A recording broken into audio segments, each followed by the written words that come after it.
मुबस्मिलम व हामिदम व मुहम्मदा मुसल्लियम व मुसल्लिमम मुहम्मदा। इस्लाम के अंदर जितनी अहमियत नज़रिए नबुव्वत मुस्तफ़ा रिसालत मुस्तफ़ा की है, इतनी ही अहमियत रहमत आलम सल्लल्लाहु ताला अलैहि वसल्लम की ख़त्म नबुव्वत की भी है। और ख़त्म नबुव्वत के एक माना बिल्कुल तयशुदा हैं, और ये माना जो तय किए ये बाद वालों ने ये माना नहीं तय किए, बल्कि हुजूर रहमत आलम जान आलम सल्लल्लाहु ताला अलैहि वसल्लम ने अपनी हयात मुबारका में ख़त्म नबुव्वत के माना की निशानदही अपनी ज़बान अक़दस से फरमा दी थी। मुख्तलिफ तरीक़ों से रहमत आलम सल्लल्लाहु ताला अलैहि वसल्लम ने ख़त्म नबुव्वत के माना अपने उम्मतियों को समझाए। कभी आप सल्लल्लाहु ताला अलैहि वसल्लम फरमाते हैं, कानत बनु इसराईला तसूसुहुमुल अंबिया कुल्लमा हलक नबियुन खलफहु नबियुन व इन्नहु ला नबिय्य बादी औ कमा काला रसूलुल्लाह सल्लल्लाहु ताला अलैहि वसल्लम। यानी बनी इसराइल के जो सियासी मामलात हैं वो अंबिया किराम अलैहिमुस्सलातु वस्सलाम की जिम्मेदारी हुआ करते थे। जब एक नबी का विसाल होता था तो उसका जानशीन और खलीफा भी अल्लाह रब्बुल आलमीन दूसरे नबी को बनाया करता था। तो अंबिया किराम जहाँ पर मारिफत खुदाबंदी की राहें दिखाते थे, वहीं पर बनी इसराइल के सियासी मामलात को चलाने वाले भी अल्लाह रब्बुल आलमीन के अंबिया हुआ करते थे। फरमाया व इन्नहु ला नबिय्य बादी, लेकिन मैं चूँकि आखिरी नबी हूँ, मेरे बाद कोई नबी नहीं आने वाला, लिहाजा उम्मत मुहम्मदिया के जो सियासी मामलात हैं वो अंबिया के हाथों में नहीं होंगे, वो खुलफा के हाथों में होंगे। तो रसूलुल्लाह सल्लल्लाहु ताला अलैहि वसल्लम ने यहाँ पर भी, ये हदीस सही है, यहाँ पर भी आप सल्लल्लाहु ताला अलैहि वसल्लम ने इस बात को वाज़ेह फरमा दिया कि हुजूर खातमुल अंबिया हैं, खातमुन नबीयीन हैं, यानी आखिरी नबी हैं और आपके बाद कोई नया नबी नहीं आने वाला। हज़रत सैयदना मौला कायनात मौला अली मुश्किल कुशा शेर खुदा करमल्लाहु ताला वजहुल करीम, आपको जब रहमत आलम सल्लल्लाहु ताला अलैहि वसल्लम ने फरमाया अंत मिन्नी बिमंजिलति हारूना मिन मूसा, तो यहाँ पर भी आप सल्लल्लाहु ताला अलैहि वसल्लम ने इस माना को वाज़ेह फरमाया इल्ला अन्नहु ला नबिय्य बादी, कि तुम्हारी जो हैसियत है ए अली मेरे दरबार में मेरी ज़ात के साथ जो निस्बत है, जो ताल्लुक़ है, जो मंजिलत है, वो है जो दरबार मूसवी में हज़रत हारून अलैहिस्सलाम को जो हैसियत हासिल थी, वो हैसियत दरबार मुस्तफ़वी में, दरबार मुहम्मदी में ए अली तुम्हें हासिल है। लेकिन फ़र्क क्या है, हज़रत मूसा अलैहिस्सलाम अल्लाह के नबी हैं, हज़रत हारून को जो मकाम और मर्तबा है उस मकाम और मर्तबा के साथ हज़रत हारून भी नबी हैं। तो अली तुम्हारा मकाम तो वैसा ही है, लेकिन इल्ला अन्नहु ला नबिय्य बादी, फ़र्क ये है कि मेरे बाद चूँकि किसी को नबुव्वत नहीं मिलने वाली, कोई नबी नहीं हो सकता, किसी को रिसालत नहीं मिल सकती, तो लिहाजा तुम्हें ये मकाम में नबुव्वत नहीं मिला। बाकी जो मकाम हज़रत मूसा अलैहिस्सलाम के दरबार में हज़रत हारून अलैहिस्सलाम का था, तो ए अली मेरे दरबार में तुम्हारा वही मकाम है, फ़र्क है तो नबुव्वत में। तो जहाँ पर सैयदना मौला कायनात मौला अली अलैहिस्सलाम की अज़मत और शान का बयान हो रहा है, वहीं पर रहमत आलम सल्लल्लाहु ताला अलैहि वसल्लम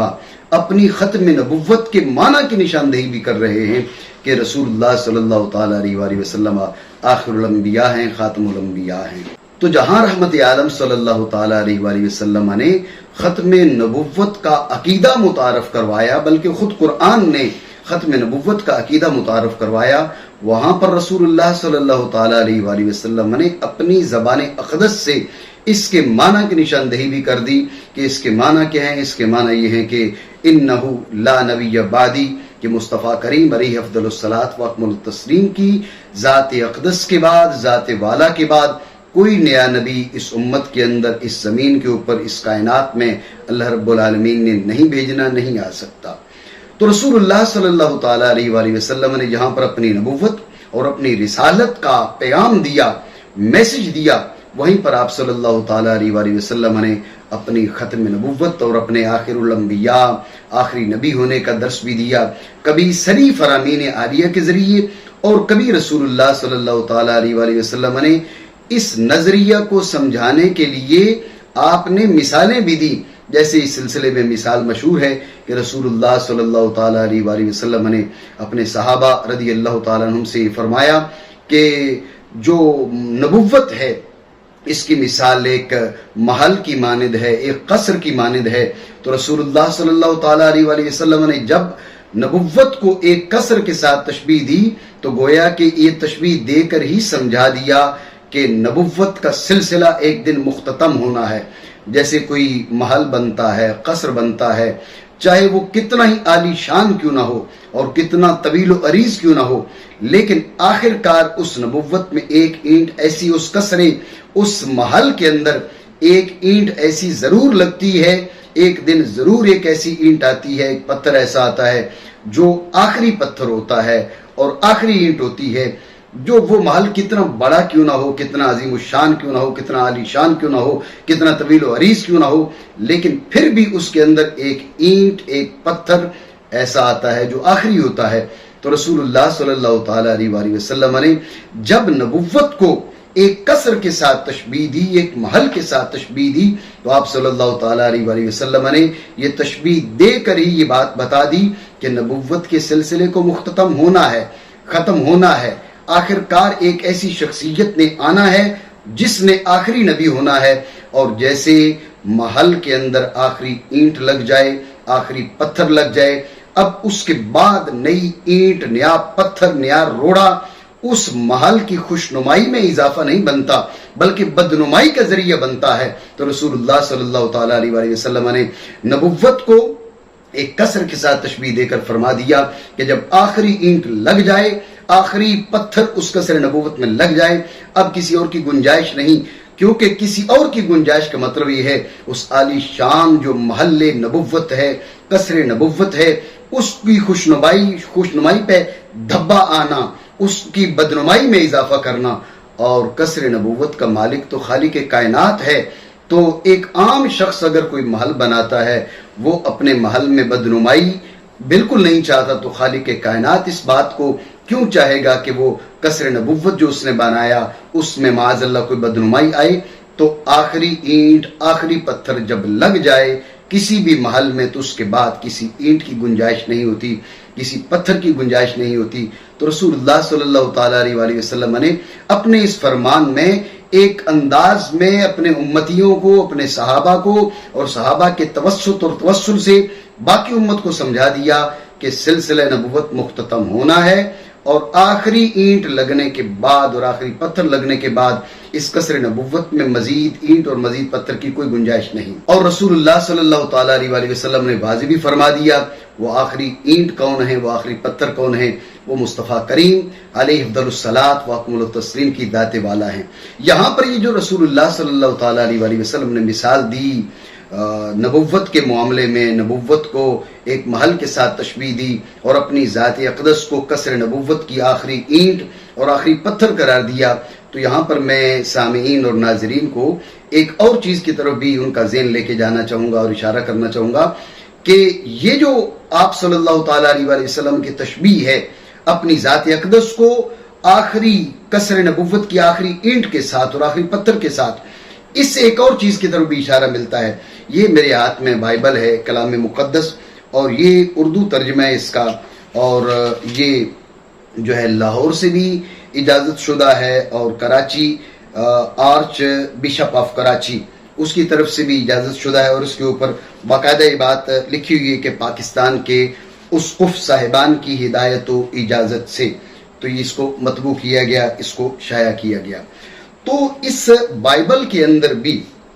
یہ انجیل متی کے اندر اس کا 21ویں باب کا 42واں جملہ، پھر 43واں اور 44واں، اس پر غور کی جائے کہ انجیل متی باب نمبر 21 جملہ 42واں، 43واں اور 44واں، یسوع نے ان سے کہا کیا تم نے نوشتوں میں کبھی نہیں پڑھا؟ بات قابل غور ہے، کیا تم نے نوشتوں میں کبھی نہیں پڑھا؟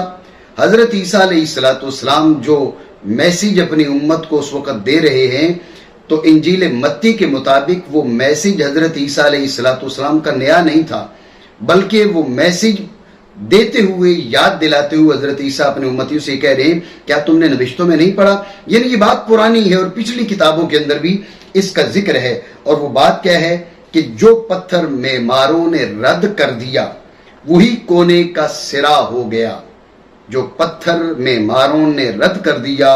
वही कोने का सिरा हो गया। बात जो रसूलुल्लाह सल्लल्लाहु ताला अलैहि वसल्लम की ज़ात अक़दस और आपकी सीरत मुतहरा को जानने वाले हैं, वो समझते हैं कि इससे इशारा किस बात की तरफ है। जनाब इसहाक़ की औलाद के अंदर तो अंबिया किराम लगातार आ रहे हैं, फिर बनी इसराइल के अंदर एक बड़ी तादाद है अंबिया किराम की, लेकिन हजरत इस्माइल अलैहिस्सलाम की औलाद में रसूलुल्लाह सल्लल्लाहु ताला अलैहि वसल्लम की ज़ात अक़दस के अलावा हजरत इस्माइल और रहमत आलम सल्लल्लाहु ताला अलैहि वसल्लम के बीच किसी नबी को अल्लाह रब्बुल आलमीन ने मबूस न फरमाया। तो बनी इसराइल जो है वो दुनियावी तौर पर, ज़ाहिरी तौर पर बड़े मालदार और उस वक्त की जो तहजीब व तमद्दुन है उससे आरास्ता और पैरास्ता थे। बरखिलाफ बनी इस्माइल के ये रेगिस्तानों में जिंदगी गुजारने वाले, यानी दुनियावी तौर पर उस मुकाबले में नहीं थे जिस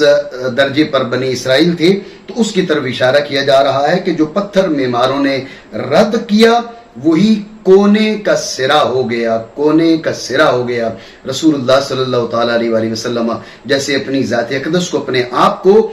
कसर नबुव्वत की आखिरी ईंट फरमा रहे हैं, आखिरी पत्थर फरमा रहे हैं, यहाँ पर सैयदना ईसा अलैहिस्सलाम भी कोने का सिरा उसी पत्थर को करार दे रहे हैं। तो क्या मजीद क्या फरमाते, ये खुदाबंद की तरफ से हुआ और हमारी निगाहों में ताज्जुब अंगेज है। यानी एक वो उम्मत है कि जिसके अंदर लगातार नबी, उनका बेटा नबी, उनका बेटा नबी, ये सिलसिला है, लेकिन कोने का सिरा जो पत्थर है वो उसके अंदर नहीं आता, दूसरी कौम के अंदर आता है। तो जाहिर है हैरत की बात है। इसलिए मैं तुमसे कहता हूं कि खुदा की बादशाही तुमसे ले ली जाएगी,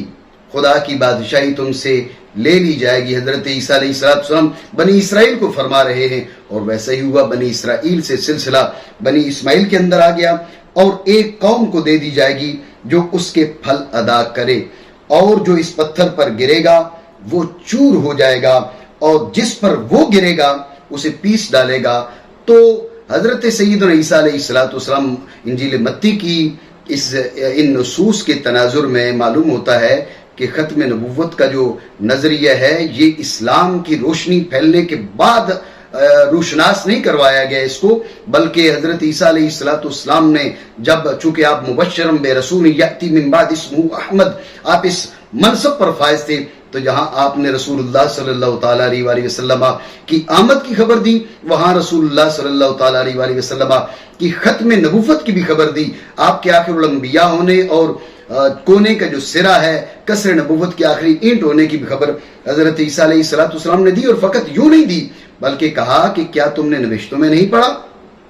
मतलब हजरत ईसा अलैहिस्सलाम अपनी उम्मत को बता रहे हैं कि ये बात तो पुरानी चली आ रही है, पिछली किताबों के अंदर भी है। और यहाँ पर मैं इंजील यूहन्ना की भी एक इबारत जो है वो जिक्र करना चाहूँगा। इसका 14वां बाब है और जुमला है 16वां और 16वां जुमला, और मैं बाप से दरख्वास्त करूँगा। ये उन्होंने अपनी फिक्र और अपनी सोच और अपने नजरिए के मुताबिक इसका तर्जुमा किया। और मैं बाप से दरख्वास्त करूँगा और वो तुम्हें दूसरा वकील बख्शेगा। हजरत ईसा अलैहिस्सलाम क्या फरमा रहे हैं? और मैं बाप से दरख्वास्त करूंगा और वो तुम्हें दूसरा वकील बख्शेगा कि अबद तक तुम्हारे साथ रहे, अबद तक तुम्हारे साथ रहे, अबद तक तुम्हारे साथ रहे। यानी उसकी जो शरीयत है वो गैर मनसूख है। यही मतलब है खत्म नबुव्वत का, क्योंकि रसूलुल्लाह सल्लल्लाहु ताला अलैहि वसल्लम आखिरुल अंबिया हैं। आपकी नबुव्वत जो है वो उसके बाद रब करीम जल्ला वाला ने किसी को नई नबुव्वत नहीं देनी, आपके शरीयत के बाद किसी को नई शरीयत नहीं मिलनी, आपके शरीयत का कोई शरीयत नहीं आकर आपकी शरीयत को मनसूख नहीं कर सकती, आपके बाद कोई नया नबी नहीं आ सकता। तो ये जो बाइबल की और इसके अहद जदीद की दो नसूस मैंने दो मकामात में से मैंने इबारात पढ़ी, ये बताती हैं कि खत्म नबुव्वत का नजरिया इस्लाम की रोशनी फैलने के साथ नहीं फैला, बल्कि जैसे रसूलुल्लाह सल्लल्लाहु ताला अलैहि वसल्लम की तशरीफ आवरी से पहले हुजूर की आमद के चर्चे थे, वैसे ही खत्म नबुव्वत के भी चर्चे थे। लेकिन हम जानते हैं کہ حق کے مقابلے میں باطل ہمیشہ سے کھڑا ہونے کی کوشش کرتا رہا، تو جیسے رسول اللہ صلی اللہ تعالیٰ علیہ وآلہ وسلم کی نبوت اور رسالت کے مقابل اہل باطل نے اپنا کردار ادا کیا، یوں ہی رسول اللہ صلی اللہ تعالیٰ علیہ وآلہ وسلم کی ختم نبوت کے مقابل بھی کردار ادا کرنے کے لیے ہر دور میں لوگ آتے رہے۔ مسلمہ کذاب سے یہ سلسلہ شروع ہوا اور ہر دور میں آتا رہا، لیکن ایک بات حقیقت ہے کہ ماضی قریب کے اندر بر صغیر میں جس انداز میں ختم نبوت پر حملہ کیا گیا، اس طرح کا حملہ صدیوں سے کبھی ختم نبوت پر کبھی نہیں کیا گیا، کیونکہ مسلمہ کذاب نے ختم نبوت پر حملہ کرنے کی کوشش کی۔ آج مسلمہ کذاب کا نام لینے والا کوئی نہیں۔ اس دوران جتنے لوگ بھی آئے جنہوں نے ختم نبوت پر حملہ کرنے کی کوشش کی، ان کے نام لیوا زمین پر موجود نہیں ہیں، لیکن بر صغیر میں قادیانی ملعون نے، مرزا قادیانی ملعون نے جس انداز میں ختم نبوت پر حملہ کرنے کی کوشش کی اور جن لوگوں کے ہاتھوں میں وہ پلا، انہوں نے اس کو بھرپور انداز میں پالا اور اسلام کو اندرونی طور پر کمزور کرنے کے لیے جو کوشش اور طاقت بروئے کار لائی جا سکتی تھی، ان لوگوں نے غلام احمد قادیانی ملعون کو وہ چیزیں دی اور اس کی فکر کو، اس کی سوچ کو پوری دنیا میں پھیلانے کی کوشش کی۔ تو اگر یہ کہا جائے کہ رسول اللہ صلی اللہ تعالیٰ علیہ وآلہ وسلم کے وصال سے لے کر اب تک ختم نبوت کے مقابلے میں ختم نبوت پر جتنے حملے ہوئے، مرزا قادیانی ملعون کا حملہ ان سب میں سے سب سے زیادہ خطرناک تھا، تو اس میں کوئی بود نہیں ہے، یہ بات ایسی ہی ہے۔ تو جب حملہ خطرناک ہو تو اب اس کے مقابلے میں آنے والی جو شخصیت ہے اس کا اتنا طاقتور ہونا ضروری ہے۔ ادھر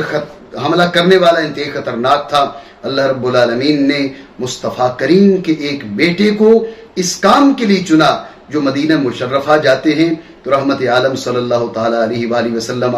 انہیں واپس بر صغیر جانے کا حکم فرماتے ہیں، معمور من الرسول ہو کر بر صغیر کی زمین پر آتے ہیں اور قادیانیت کے تابوت میں وہ کیل ٹھوکتے ہیں کہ آج بھی قادیانی اپنے زخم چاٹ رہے ہیں اور اس بات کو محسوس کرتے ہیں کہ مصطفیٰ کریم علیہ افضل الصلاۃ و اکمل التسلیم کے اس بیٹے نے